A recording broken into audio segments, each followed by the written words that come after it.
es que me apetece mucho dar esta conferencia. Siento que no están cansados, me apetece mucho. En principio, ¿por qué Inmunotech? Vamos a dar una visión un tanto diferente a la que hemos tenido durante toda la jornada. Bueno, esto de que es un complemento alimenticio para mejorar tu salud. Y que éramos pocos y para que la buena. Anda, ponte la contra. No, es que para mí el problema que tengo es que Inmunotech es muchísimo más que un complemento alimenticio. Muchísimo más que algo para mejorar la salud. Que no se puede decir ¡pi! Porque a la industria farmacéutica no le interesa. Pues yo cada vez que tenga que decir ¡pi! Lo único que curan son las drogas. Bien. La verdad es que lo primero que tendríamos que plantearnos es por qué Inmunotech es porque enfermamos.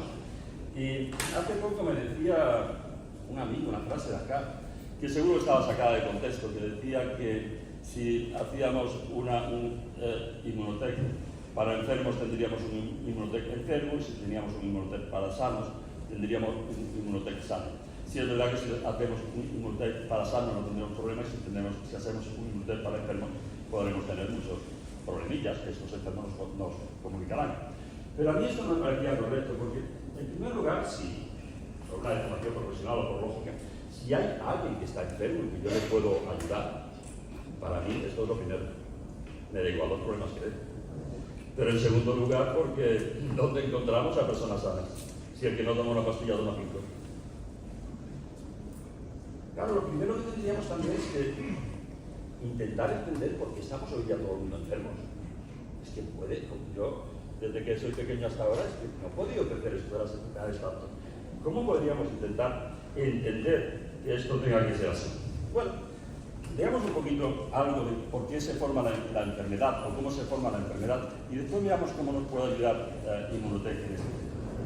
En los pueblos primitivos, en la medicina prehistórica, la enfermedad siempre se entendía como un castigo divino, siempre era una deidad a la que habías afectado y entonces tenías que ver qué deidad y qué falta. Los chaneques eran unos dioses menores de la mitología mexicana, que se escondían detrás de los árboles y le ponían a alguien en la pegadilla, los caminos difíciles o le pegaban un empujón. Es decir, hasta una esguince de tobillo, hasta una picadura de serpiente tenía unas características de sobrenaturales, de una deidad que había querido hacernos daño.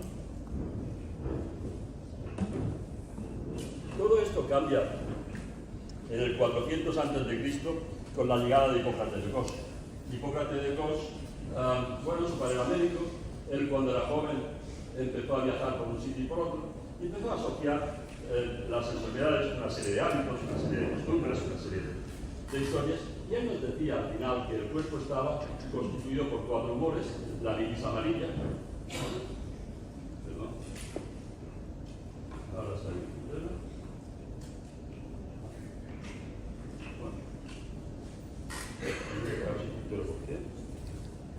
Bueno, da igual. A ver si así podría funcionar.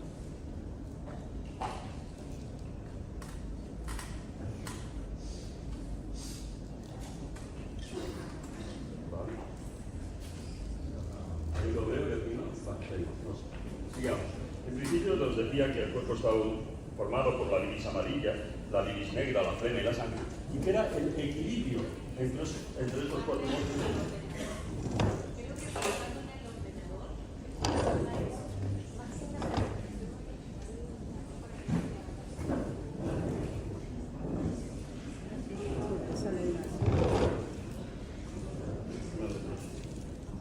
Si tienes un puntero, lo cojo, y si no, no entiendo. No entiendo.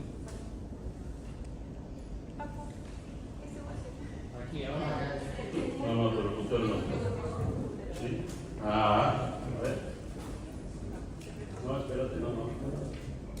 Si es que aquí no funciona bien. Vale,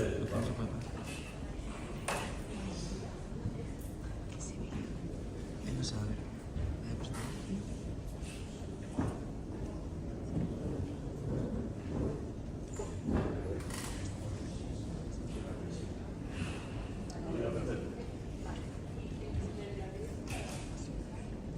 y para avanzar me imagino será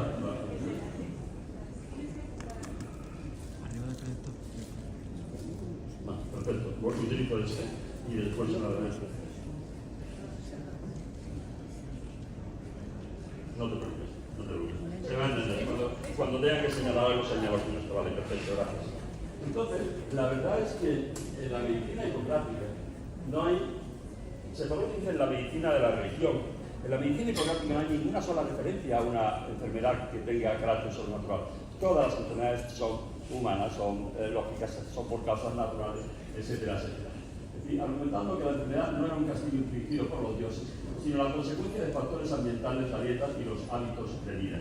Nos dejó frases lapidarias, como aquella que decía que si no puedes hacer el bien, por lo menos hagas daño, y esto se nos ha olvidado ahora, porque según el gobierno americano, los tratamientos médicos, la iatrogenia médica es la tercera causa de muerte, y según estudios independientes es la primera causa de muerte, los tratamientos que hacemos nosotros.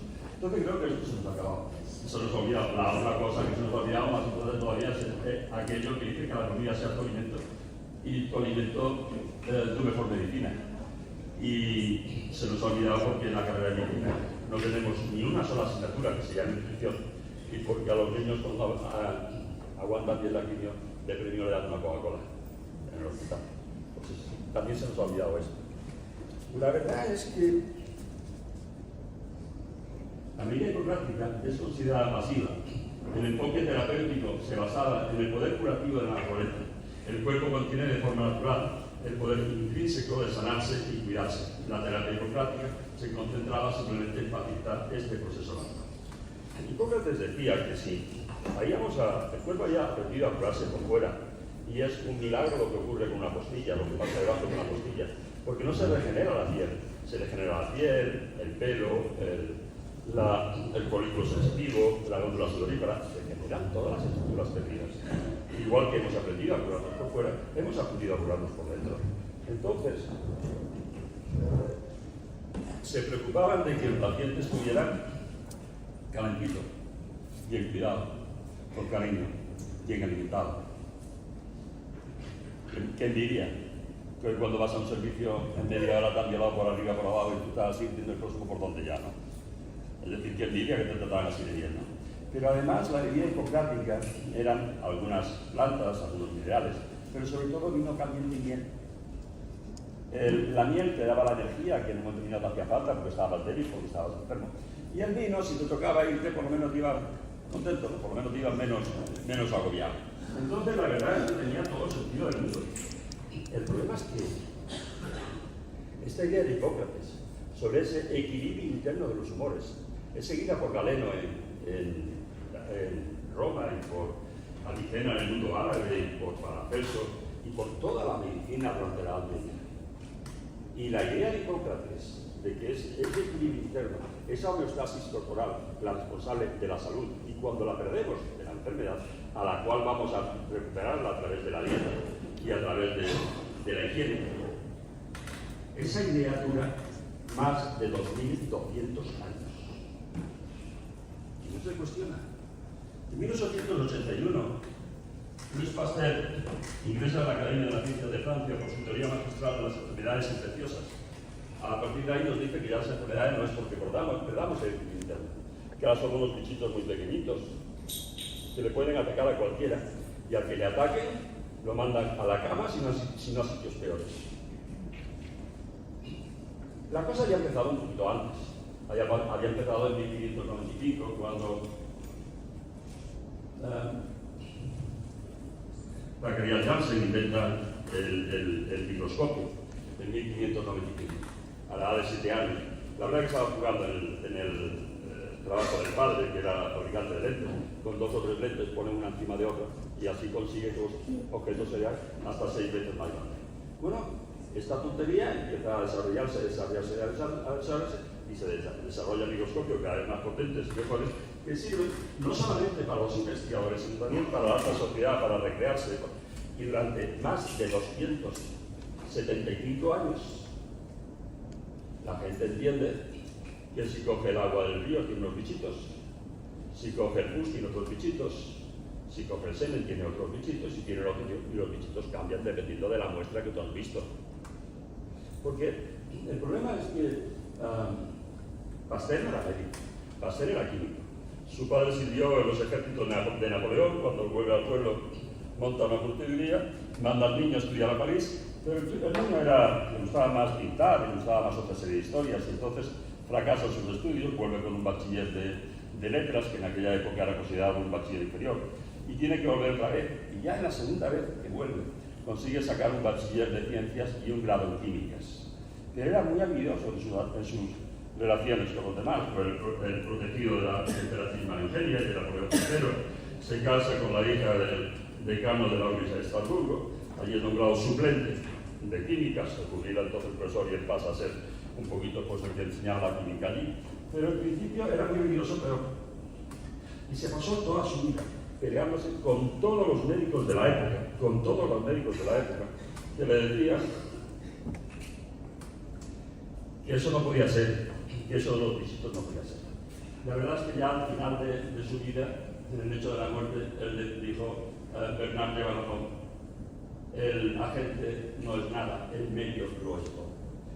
Bernard era catedrático de fisiología en aquella época en Francia, y él es el autor de la teoría del terreno. Se le considera padre de la medicina experimental, se le considera padre de la fisiología médica. En la medicina experimental tenía una frase muy clásica que decía que cuando los resultados de una prueba rompían con las teorías reinantes, deberíamos abandonar las teorías y aceptar los resultados. Y tenemos que admitir que en medicina no hay teorías. En medicina hay hipótesis. Y cuando viene una hipótesis que puede sustituir a la siguiente, pues hay que admitirla, hay que entenderla, es decir, el problema que tenemos es que estamos en un mundo, todos sabemos que se mueve por el dinero. Entonces las cosas no se hacen porque sean buenas o malas, sino porque son más rentables o menos rentables. Pero la verdad es que Bernard se pasó toda su vida peleándose con Pasteur. Él con el terreno decía algo muy obvio. Es el terreno lo que condiciona la fauna que existe en él. Nunca vais a encontrar osos en el Polo Norte. En el Polo Norte vais a encontrar, leones en el Polo Norte. En el Polo Norte vais a encontrar osos y focas. Si con el cambio climático que nos dicen que viniera y llegara al Polo Norte la sabana africana, entonces sí encontraríamos cebras, jirafas y leones. Pero no llegaría primero la cebra y las jirafas. Primero llegaría la sabana africana y después llegaría la fauna que vive en la sabana africana. Igual pasa con los bichitos. La verdad es que Rudolf Virchow es un médico alemán, famoso también de la época, padre de la patología general, 2 veces propuesto para el premio Nobel. Es curioso que no se lo dieron, pero bueno, no enrollaríamos más de la cuenta.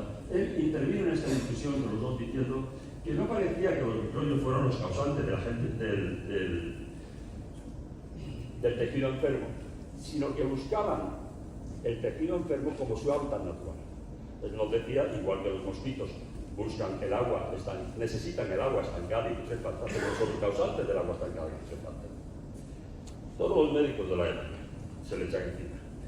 La verdad es que Robert Koch, al que se considera padre de la microbiología, le da el premio Nobel en 1909 por el postulado de Koch, lo denunció por falsedad en sus experimentos, le retó a que demostrara la vacuna solo alemana, a lo cual Pasteur se negó. Es Antoine Béchamp, también autor del polimorfismo, también le comentó a lo mismo. Esta titulación es una inglesa que le hace referencia a todos los médicos de lo que estaba pasando con Pasteur y escribe un libro precioso que se llama Las exposiciones de Pasteur, los falsos fundamentos de la medicina moderna, y que son traducido al español por Alejandro Fernández como El sueño y la mentira de Pasteur. Pero en aquella época no había pendrive, magnetofones, ordenadores. En aquella época todos los investigadores tenían lo que llamaban los cuadernos de laboratorio, donde iban anotando todos los experimentos que iban haciendo y los resultados que le iban dando. Y Pasteur tiene 102, 103 cuadernos de laboratorio, que a su muerte se los lega a la familia con la condición de que no fueran hechos públicos en 100 años, en 1995. En 1895 tendría que hacerse público serio. Pero en 1960 y tanto muere el único descendiente varón de Pasteur, Valéry Pasteur, y entonces él dona estos libros de experimentos de laboratorio a la Biblioteca Nacional de Francia, que los desclasifica, y hay un profesor de la Universidad de Princeton, Gerald Hayson, que se va a París y se dedica a estudiarlo, y edita un libro que se llama La privada ciencia de Louis Pasteur. La verdad es que fue muy crítico, pero por ejemplo, es que Llevo 12 años, 12 horas aquí dando de la mañana, ya es normal que esté un poquito. En la reunión anual de la Asociación Americana para el Avance de las Ciencias, en Boston, él tiene una charla que nos dice que Pasteur no hubiera sido aprobado por los comités de ética actuales. Pasteur plagió, malinterpretó, tergiversó y manipuló las ideas de su maestro Antoine Béchamp, hasta el punto que la historia de la medicina ha ido por un camino totalmente opuesto al que debió seguir, con gravísimas consecuencias para la salud de la gente. Los diarios de Pasteur demuestran que arregló sus experimentos para que coincidieran con las ideas que quería demostrar, ideas erróneas y fraudulentas, que a pesar de todo continúan vigentes en los libros de texto y defendidas, a lo que veo, por asesores internacionales.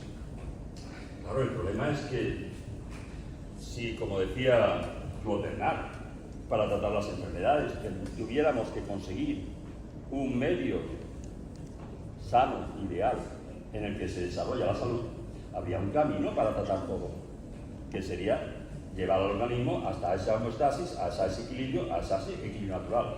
No es lo que nosotros, con Manolo, el biomagnetismo llamamos el nivel energético neutro. Es el nivel energético neutro, todas las reacciones orgánicas se desarrollan en una situación de normalidad energética. Y como se deben de realizar, pero cuando se altera el terreno, las cosas se producen de otra forma. Es decir, es verdad que al final es lo mismo, es decir, es verdad que tenemos en el cuerpo 10 millones de células, 1000 millones de bacterias, 10 bacterias por cada célula, que viven simbióticamente con nosotros y que vivimos gracias a ellas y que nos ayudan en todo nuestra fisiología.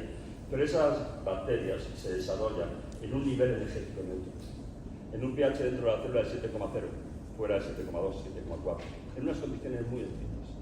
Cuando cambian esas condiciones, cambian los bichitos que viven en esas condiciones. Y esos ya no estamos acostumbrados a ellos, esos ya son nuevos, están en unas condiciones que no son las normales. Y son seres vivos que comen, digieren, mean y cagan. Los meaos y los cagaos son las toxinas que después nos hacen falta, nos hacen daño localmente o a distancia. Si nosotros restituimos ese estado normal, ese nivel energético neutro, esa homeostasis, ese equilibrio corporal, esos bichitos no pueden vivir en ese estado y vuelven a vivir los bichitos normales. Ese sería un camino para tratar la enfermedad. El otro camino sería 100 vacunas, 100 fármacos, 100 antibióticos y medicamentos para tratar cada uno de esos 100 bichitos. Eso es más rentable, ¿eh? Eso es mucho más rentable. Entonces, lo que deja dinero se potencia, lo otro se olvida. Pero sigamos un poquito más. Porque, claro, el problema es que porque al fin y al cabo me da igual, son los bichitos de Pasteur, sí son los bichitos de Pasteur, son los microbios. Pero necesitan el terreno de Clover-Nut, claro. Primero llega la sabana africana y después llega la selva y las jirafas, no es al revés. Esto es obvio, es lógico. Dicen que si coges el camino equivocado, no pasa nada, vuelve para atrás y coge el correcto. Hombre, no pasa nada si no fuera por la cantidad de daño producidos, los recursos empleados y la que se ha montado. Yo me acuerdo del pollito en internet, ¿os acordáis? ¿Y por qué digo el pollito? Pues esto fue mucho peor. Claro. ¿Y qué es lo que nos pasa si seguimos con el camino equivocado? Que no sabemos el porqué de nada. ¿Por qué tienes un quiste? Porque te ha tocado. ¿Y una tiroiditis? Porque te ha tocado. ¿Y un pólipo en el colon? Porque te ha tocado. ¿Y un cáncer? Porque te ha tocado. Las cosas son por algo. Bueno, sobre todo se nos ha olvidado esto de si no puedes hacer el bien, por lo menos no hagas nada. El que se acercó en toda esta barbarillo etiológico de la segunda mitad del siglo XIX, quizás el que se acerca un poquito más a la verdad fue Clover-Nut, cuando nos decía aquello que Clover-Nut decía que lo más importante en el proceso de la enfermedad es el terreno del paciente. La enfermedad como proceso biológico se desarrolla dependiendo de este medio interno. El aspecto determinante de este terreno es el pH. El pH es el secreto de la salud. Ya os comentaba que el pH es algo muy exacto en el organismo. Entonces, cuando se alteraba hacia la acidez o hacia la alcalinidad, se producían patologías o venían otros microbios diferentes que vivían en esas condiciones alteradas de acidez o de alcalinidad. El problema es que cuando hablamos del pH, en esa época de Clover-Nut, 1890, lo único que sabían ellos era muy ácido, ácido, neutro, básico o muy básico. Nada más que sería eso. Y hay que esperar cerca de 30 años, en los años 1900 y tantos, Solens en los laboratorios de las cervecerías Calvert inventa por fin, o descubre por fin, o nos dice por fin, nos da una definición del pH. Él lo define como el inverso en base de 10 del logaritmo, el inverso del logaritmo en base de 10 de la concentración de iones hidrógeno. Como es el inverso, si hay, pero depende nada más que de los iones hidrógeno, no hay nada más. Si hay, como es el inverso, si hay muchos iones hidrógeno, H positivos, un ion hidrógeno es un átomo de hidrógeno con un protón y un electrón que ha perdido el electrón y se ha quedado nada más con el protón positivo. Entonces, si hay muchos, será un pH muy bajo, y si hay pocos, será un pH muy alto. Pero al fin y al cabo depende nada más que del número de hidrogeniones. Claro, el problema es que, entonces ha sonado un disparo porque realmente el ion hidrógeno es el protón, la partícula más elemental, más pequeña que tiene existencia real. Sabéis que los electrones son más nubes energéticas que masa real. El protón tiene 1780 veces más masa que el electrón. Pero además es que sabemos que después del protón hay energías que condicionan el campo y condicionan todo lo que va a pasar. Pero el protón más abajo de ahí ya no podemos bajar. Entre hablar de unos bichitos que nadie sabe por qué aparecen y nos atacan y nos asustan con el miedo de que viene el próximo, que sí, ya nos han dicho en la tele, y etcétera, etcétera, o realmente hablar de protones y de pH, la cosa ha cambiado mucho. Bueno, nos quedamos otra vez en que nos decía Copenhague, lo mismo que nos decía Hipócrates, que es la homeostasis, el equilibrio corporal, la correcta proporción entre cargas positivas y cargas negativas. Ese equilibrio nos da la salud. Y cuando se altera el terreno, entonces se produce la enfermedad. Después vendría la Primera y la Segunda Guerra Mundial, y muchas cosas que no se nos deben de olvidar, sobre todo ahora que estamos jugando otra vez a eso de quién la tiene más grande. La tenemos demasiado reciente. Pasaron muchas cosas ahí. Una de ellas, pues, todos los adelantos de la medicina que se producen posteriormente y hasta ahora vienen por los experimentos que se realizaron durante la Segunda Guerra Mundial en los campos de concentración. 30.000 judíos fueron a trabajar a los laboratorios Bayer que estaban a muy pocos kilómetros de Auschwitz. La vida media de esta gente era de 3 meses y medio. Nunca hemos tenido tantas caballas hasta ahora. Cada día somos caballas todos. Hacen con nosotros lo que quieren porque controlan la información. Pero ahora hacemos todos, pero en aquella época 30.000 caballas. Ahora lo tenemos por todos lados. Lo tenemos en esos estudios experimentales que hacen con nuestros pacientes de oncología y con nuestros... En fin, no. Pero que realmente hay muchas cosas que no se nos deben de olvidar entonces. Llegamos a 1950 y 54. Es la última vez que no en Sevilla, 1954. Y nos dejó imágenes como estas preciosas. Yo creo que cualquier día nos toca otra vez. Porque Sevilla, encima, con nivel tiene que estar por lo menos para verla alguna vez. La verdad es que son imágenes muy bonitas cuando uno ve fotos de ese año. En 1954 hay una chica, la Rebecca Hershman, es una bioquímica argentina muy curiosa, porque ya os comentamos que en la guerra mundial se experimenta mucho. Cuando terminan la guerra mundial, pues la mayoría de los científicos son contratados por los americanos y se van para Estados Unidos a ejercer, siguen haciendo allí todos sus estudios, y una de las cosas que empiezan a estudiar es el efecto de las radiaciones ionizantes y sobre todo nucleares, por las bombas atómicas y cosas por el estilo, el efecto que tenía sobre la salud. Y se encuentran que esas radiaciones aumentan mucho los radicales libres en el cuerpo. Y entonces, esta chica, Rebecca Hershman, saca una teoría, la teoría sobre la toxicidad del oxígeno, que fue muy revolucionaria. Y fue muy revolucionaria porque hasta entonces se consideraba que el oxígeno era la fuente de la vida. Y durante la primera mitad del siglo XX, el oxígeno era intocable, era la fuente de la vida, y vivíamos gracias a él, y gracias a él se desarrolló la célula eucariota y absolutamente todo. Y esta chica de buenas a primera nos dice que el oxígeno, igual que nos da la vida, también no la puede quitar, y que nos puede hacer muchísimo daño. Y que todas estas radiaciones ionizantes y todas estas radiaciones atómicas actúan creando radicales libres, formando formas inestables del oxígeno. Ya veremos lo que son los radicales libres. Nos saca una teoría sobre la toxicidad del oxígeno. Dice la teoría de Hershman, que tiene 7 puntos, y en el primero nos dice confirmar que el concepto del equilibrio del medio interno desarrollado por Claude Bernard hacia 1860 y denominado homeostasis. Lo primero que vuelve a decirnos es que hay unas moléculas cargadas que son los radicales libres, que tienen ahora mucha importancia, hasta entonces no la tenía ninguna, y que esas moléculas tienen que estar en equilibrio con otras que las neutralizan, y que si no están en equilibrio, entonces enfermamos. El mismo año,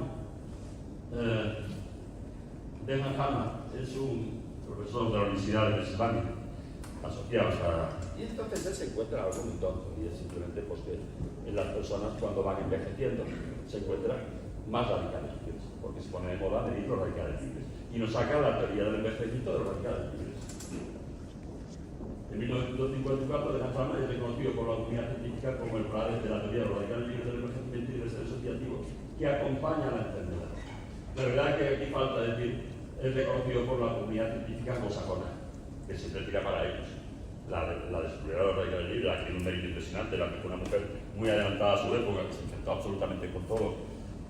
Tanto que estuvo 80 años soltera, etcétera, etcétera, pues Rebecca Helfand, que está así, muy adelantada, rompió con todos y hizo unos estudios preciosos y demostró que realmente esos radicales libres eran los que nos causaban el envejecimiento y muchísimas enfermedades. Porque después lo que ahí se comprueba a partir de esa cama es que siempre que nos ponemos enfermos, siempre aumentan los radicales libres. Lo que pasa además es que Denham Harman cae un poquito en decreto porque empieza a hacer muchos experimentos diciendo, bueno, pues si esta es la causa del envejecimiento, vamos a dar dietas con muchos antioxidantes, muy ricos en frutas, en verduras crudas, en vitamina E, vitamina A, vitamina C, para intentar ver que los animales viven más tiempo y los animales vivían muy poquito más tiempo, no lo que se sabe. Claro, entonces se empieza a decir si estos antioxidantes que estaba hablando llegaban dentro de la célula y en qué concentración llegaban dentro de la célula.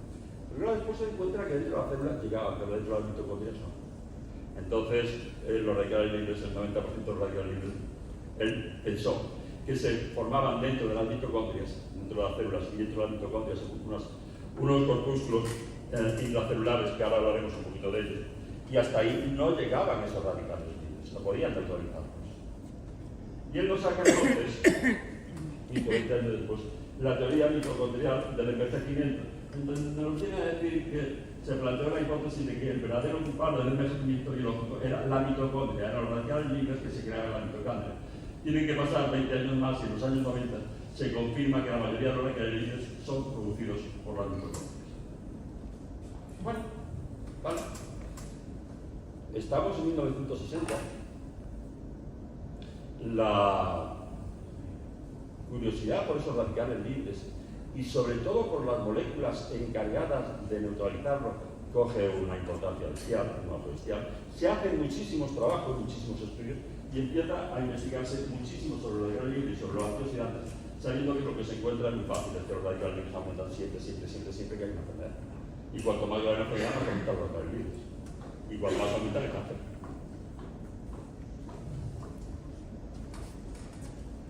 ¿Pero qué son los radicales libres? ¿Veréis?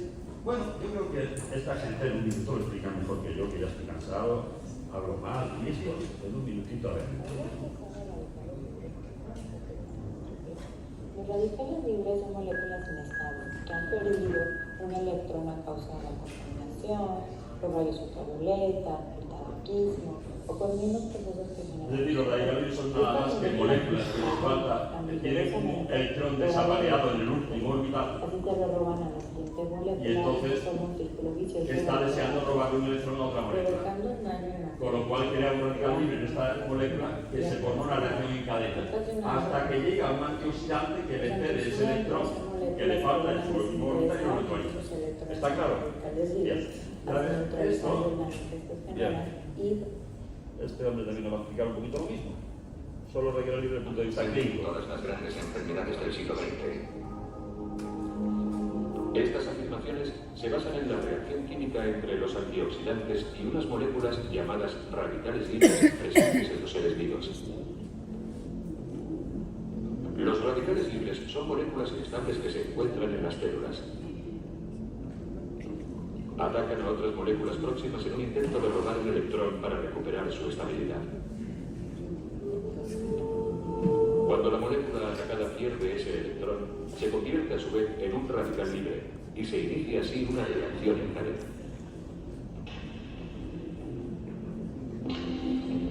Normalmente el organismo soporta perfectamente la presencia de los radicales libres, pero si hay demasiados, las células pueden resultar dañadas y las consecuencias devastadoras. El daño causado por los radicales libres está asociado a muchas enfermedades, tales como enfermedades del corazón, el cáncer y la degeneración macular. Pero también creemos que el daño que los radicales libres causan a las células y los tejidos es una parte fundamental de nuestro proceso de envejecimiento. Envejecemos en parte por la acción de estos radicales libres. Bueno, en principio, cada vez que se crea un radical libre, se crea una reacción en cadena y ese radical libre va a atacar a proteínas, a grasas y a lípidos, muy especialmente a los lípidos y muy especialmente a la membrana celular, pero también a los ácidos nucleicos y también a las proteínas que se forman en los ribosomas dentro de la célula. Lo alteran absolutamente todo. Y se producen en esa cadena mitocondrial respiratoria, donde la glucosa, junto con el oxígeno, pasa a producirnos ATP, que es esta estructura naranjita de acá, y ahí están las crestas mitocondriales. El problema es que no sé cuántas mitocondrias hay en el cuerpo, pero esas mitocondrias, 5.000 por cada célula, nos producen 30.000 trillones de radicales libres al día. Muchos radicales libres hay. Y cada uno de ellos inicia una cadena de crear otros radicales libres hasta que es neutralizado.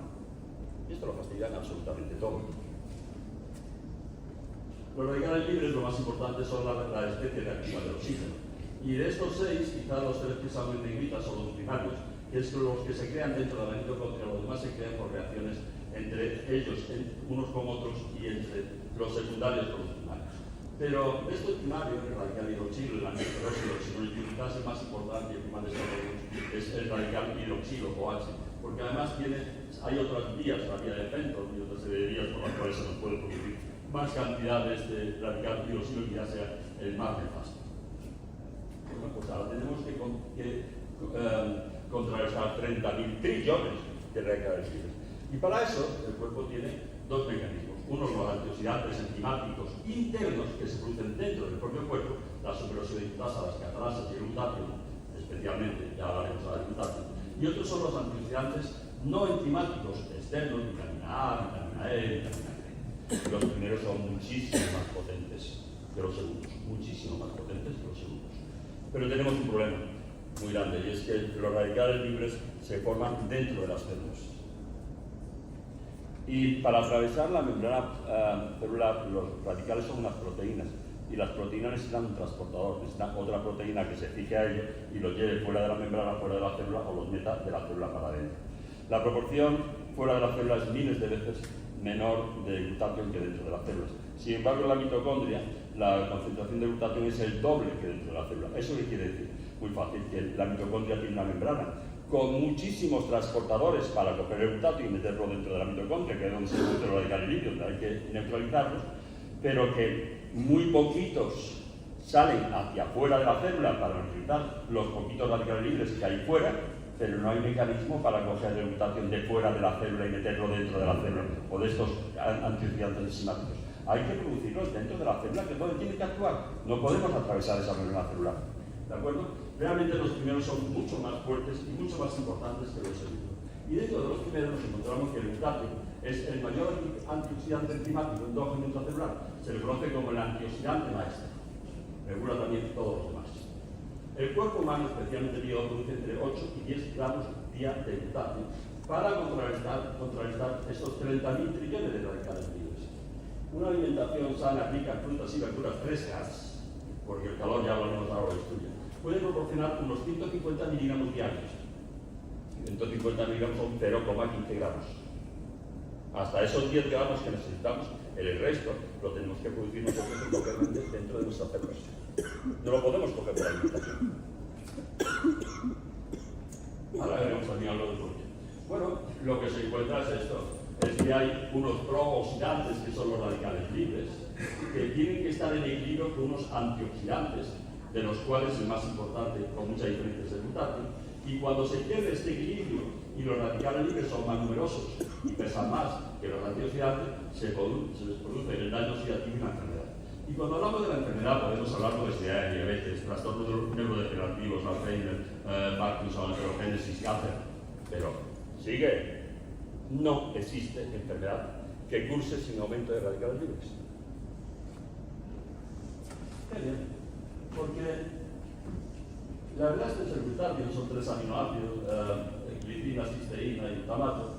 Realmente el aminoácido fundamental, solo los niños que lo forman, es la cisteína. La cisteína que está en el medio tiene un grupo CH arriba, el radical sustituido, que actúa, y va a ser muy importante para muchas cosas. Y cuando en los 50 empieza a verse la importancia de los radicales libres, enseguida se empieza a ver quién lo va a neutralizar.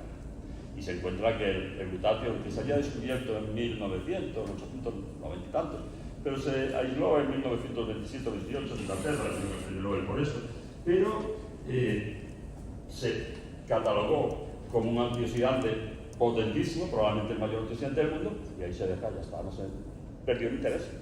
Hasta este momento, el color de la litura tiene interés. Y entonces empiezan a estudiar el glutatión. Y lo primero que se encuentra es algo muy curioso, y es que es la molécula más abundante del cuerpo después del agua. Ya tiene tela, ¿eh? Ya tiene tela, porque en el cuerpo no hay nada que sea porque sí, todo es por algo. No es como en la ciencia actual que todo es porque sí, no, todo es por algo. Y que tengamos una molécula tan impresionantemente frecuente, que hace 30.000 trillones de radicales libres, 30.000 trillones si no me he equivocado, y son 4 trillones en vez de. Pero claro que necesita una bestialidad, una animalada. La otra cosa que se encuentra, se realiza una gran cantidad de estudios y terapias para aumentar el glutatión, mediante la administración intravenosa, protocolar, oral, cutánea. En PubMed te encuentras 178.931 resultados. Vamos a analizar ahora estos estudios, pero voy a deciros algo con PubMed. En PubMed se publican más de 1.000 artículos al día. No, más de 3.000 artículos al día. Más de 100.000 al mes. ¿Quién se lo lee? ¿Quién se lee eso?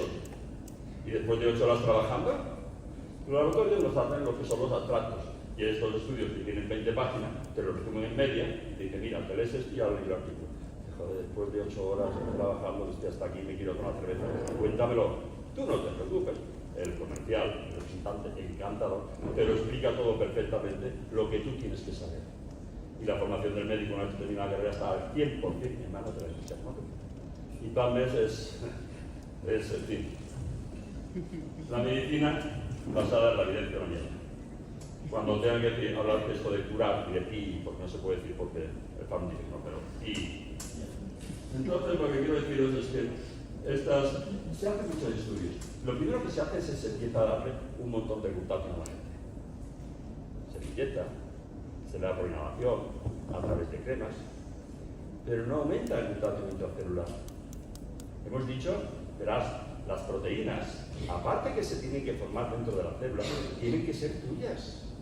Tienen que formarla tus ribosomas con el dictamen de tu ADN y la frecuencia de tu ADN.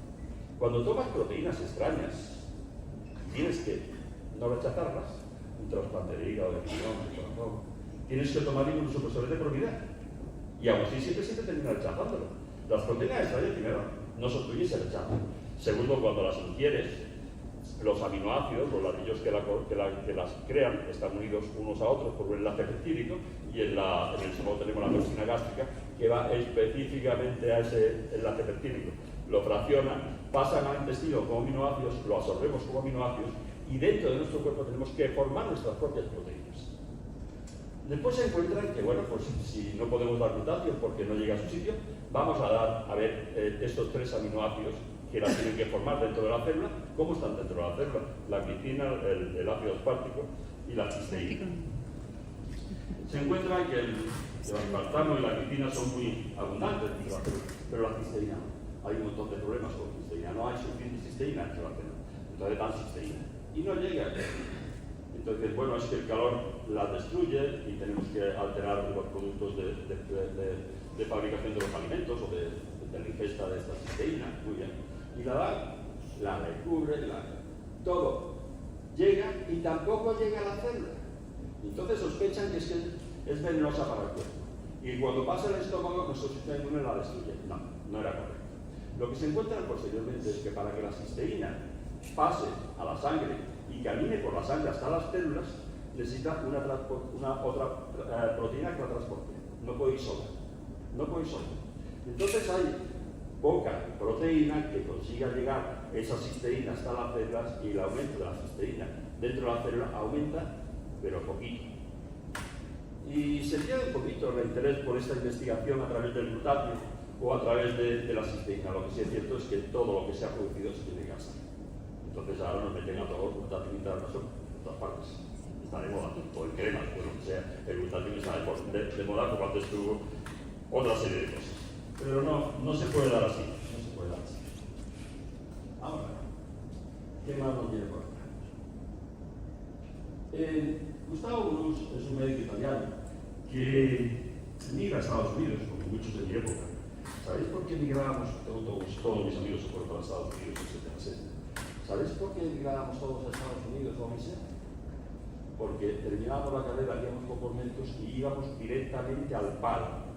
No había enfermos, no había pacientes. Solo había pacientes para los médicos viejos. Y nosotros trabajamos y ellos nos querían dejar que ayudáramos. Pero, fijaros si no había pacientes, que según una ley de la Comunidad Autónoma Andaluza diciendo en aquella época que los médicos solo podían tener un puesto de trabajo, y yo en aquella época trabajaba en más de 10 sitios y me tuve que quedar con uno. Hombre, mira, la verdad es que me había pasado 4 o 5 años adelantado de hospital haciendo cirugía, saqué una posición interna en el clínico, después saqué una plaza de funcionario médico del Ayuntamiento de Sevilla, me llevé 13 años de funcionario, pero después trabajaba por todos lados y de alguna manera tuve que dejarlo todo y quedarme con la casa de socorro solamente 2 horas y media al día. Obligame a tener un puesto de trabajo, pero págame por eso decentemente, porque si tenían de 10 porque necesitaba los 10 para ir. Me fui a Madrid, bueno, hice médico de expresa, hice estomatología. Me llevé 15 años colocando implantes, introduje la implantología y la implantoprótesis en el sur, di muchos cursos sobre estas cosas en el sur de España, introduje varias compañías. Y me meto a tope en lo que me encuentro que me gusta, y a los 15 años ya me cansé un poquitín. Entonces, ya pasados los 40, pues primero hice el máster en medicina estética, en nutrición ortomolecular. Llevo 28 años trabajando con jóvenes, experto en hormonoterapia, en muchas cosas. Hice uno máster más. Y no paraba, es que realmente hasta que pasaron los 50 me encuentro con un boy, un compañero de México que me enseña un poquito las fuerzas magnéticas y cómo las cosas se pueden curar con fuerzas magnéticas. Me quedé un poquito impresionado con el tema. Y llevo 15 años colgado en las alturas con el biomagnetismo y me dedico principalmente al tema del biomagnetismo. Y no lo voy a abandonar porque tengo resultados excelentes con ellos. Pero este migra a Estados Unidos, en Estados Unidos no le dan la visa, y al final termina contratándolo el McGill University College de Canadá, el centro sanitario más grande de todo Canadá, en Montreal. Y entonces ahí se dedica a investigar, y se dedica a investigar sobre el efecto de la alimentación, especialmente de ciertas proteínas, sobre el sistema inmunológico, intentando potenciarlos.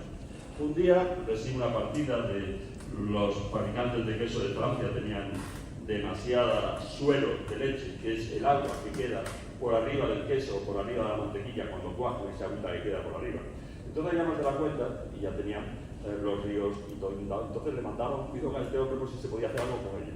Este hombre hace un concentrado de esos productos, solamente a una serie de ratones para ver qué pasaba, y de buena primera vive un 50% del tiempo, no tiene enfermedades, si el inmunológico se le dispara para arriba y dice, ¿qué ha pasado? Ha sonado un disparo.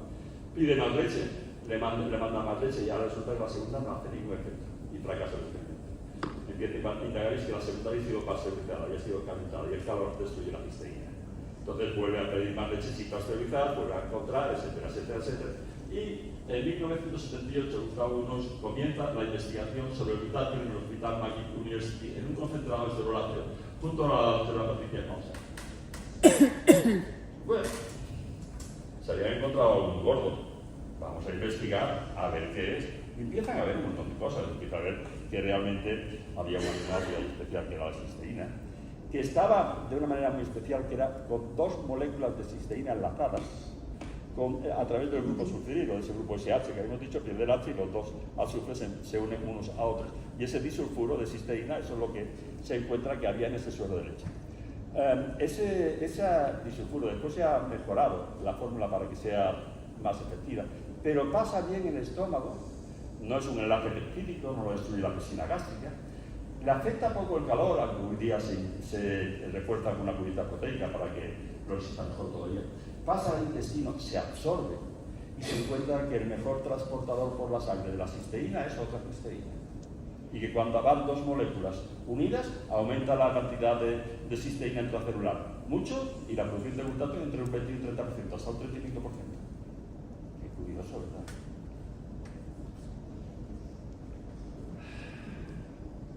En 1993 patenta un material bioactivo sobre el PSH que se llama inmunocambio. Y sabéis el problema es que yo en esa época estoy haciendo el experto universitario en ozonoterapia, trabajando con Pérez Romero en Pontevedra como ozono y yendo a todos los congresos que hay, obsesionado con los radicales libres, el estrés oxidativo, la manera de neutralizarlos, etcétera, trabajo sobre ello. Y que puedan pasar 30 años y que yo no me entere de esto. Y que me tenga que enterar por un poco habido de mi mujer y de Susana, que no se va a agradecer nunca lo suficiente. Y mira que tuvieron que insistir porque hay otros que me quieren enseñar. Ya cuando llegué a mi edad me han engañado de veces. Porque ya no me fío de nadie. Bueno, no, yo sé que tú lo trajinas, pero tienes derecho. En fin, tú haces lo que quieres conmigo. Tú decides las cosas que no son importantes. Sabéis que ya a cierta edad uno en su casa decide lo que es importante. Nada más, y en el trabajo igual, ya va uno más relajado. Tu mujer decide lo que es importante y lo que no es importante. Entonces, vas cagado como siempre. Entonces, y después la otra cosa está clara, esto que ya lo habéis conocido, había un chiste tontísimo de mi época, antiquísimo, que era el niño que le preguntaba al padre, ¿el eco qué es? Lo sabéis todos. ¿El eco? ¿El eco? Se queda pensando en el único que tiene es pi para contestar a tu madre. Entonces, pues, sí, te queda algo. Pero bueno, de todas maneras, la verdad es que en el 93 se patenta este resultado, este producto. Pero si esto fuera crematísticamente interesante para el farming, en 15 días estaba ya aplicándose en todos los hospitales del mundo. Pero si no es crematísticamente interesante, no nos van a ayudar. Ni vamos a tener la vía normal de difusión que tiene el farming, de representantes comerciales, farmacias, hospitales, salud pública, simposios, congresos, reuniones, colegios profesionales, colegios médicos, sobornos de partidos, de políticos. Esa rama, nosotros la vamos a subir, estoy diciendo alguna mentira, la verdad, entonces, esa rama no la va a tener para estas clases. Bueno, en el 96 funda Immunotech y a partir de ahí empieza a guiarse el tema. ¿Y qué se hace durante esos 15-20 años? Ya lo sé. Más de 85 estudios publicados sobre inmunocambio. Fue nombrado el estándar de oro de investigación en Canadá. 78 patentes globales. Esto de los 85 estudios, yo digo una cosa, un estudio medianito cuesta más de 1 millón de euros. Y el médico tiene 1 millón de euros. Pero la aplicación. Entonces, todos los estudios médicos, es decir, sin excepción, no, digamos el 99 o el 99,5, están patrocinados por la industria farmacéutica. Y si no tienes el patrocinio y la ayuda de la industria farmacéutica, cuesta sangre, sudor y lágrimas sacar adelante un estudio. No puedes. Y que esta gente haya sacado 85, claro, porque estaban en una universidad con una subvención estatal y a la chica callando, iba investigando, a la chica callando. Investigaba, no esperaba, si no lo hubieran paralizado los fondos. Sabemos que hoy día el dinero lo manda absolutamente todo. De verdad, yo admiro mucho estos 85 estudios publicados independientes, sin la ayuda de la industria farmacéutica. Y después, en el 2002, Jimmy Goodman nos saca un libro, la guía completa del dato, que se ha convertido un poquito en la Biblia, el tema este, con excelentes resultados de muchísimas enfermedades clasificadas por sistemas y con un índice bibliográfico maravilloso para el que quiera publicar un poquito más de bibliografía para ver todo lo que lee la realidad. Bien.